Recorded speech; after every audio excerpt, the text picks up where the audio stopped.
അപ്പോൾ ഇന്ന് നമുക്ക് ഒരു ക്യൂട്ടി സ്പോഞ്ച് ഉണ്ടാക്കിയെടുക്കാം.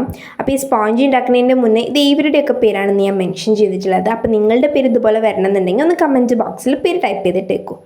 അപ്പോൾ ഇതുണ്ടാക്കാൻ വളരെ സിമ്പിളാണ്. അതിന് നമ്മൾ പേപ്പേഴ്സ് കട്ട് ചെയ്തിട്ട് അതിൻ്റെ 4 സൈഡ്സിലും നമ്മൾ ഗ്ലൂ അപ്ലൈ ചെയ്യുക.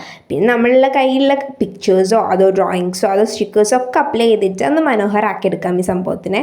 പിന്നെ അത് കട്ട് ചെയ്ത് ഇതുപോലൊരു ഹോളാക്കി എടുക്കണം. പിന്നെ നമുക്കതിൽ എന്ത് വേണമെങ്കിലും റൈറ്റ് ചെയ്ത് ഇടാം.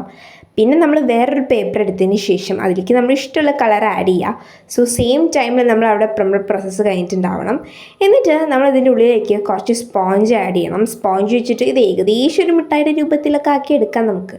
പിന്നെ കുറച്ച് സ്പോഞ്ച് ഉള്ളിലേക്ക് ഇറുകിയിട്ട് ഈ സംഭവം അതിൻ്റെ ഉള്ളിൽ വയ്ക്കുക. അതിനുശേഷം നമുക്ക് എന്തെങ്കിലും തോട്ടോ മെസ്സേജോ ഒക്കെ ഇതിൻ്റെ ഉള്ളിൽ എഴുതിടാൻ പറ്റും. എന്നിട്ട് ഇതിൻ്റെ 4 സൈഡ്സിലും സെല്ലോ ടേപ്പ് വെച്ചിട്ട് ഒന്ന് തിളങ്ങുന്ന രീതിയിൽ സെറ്റാക്കി എടുക്കുക. എന്നിട്ട് നന്നായി കളർ ചെയ്യുക.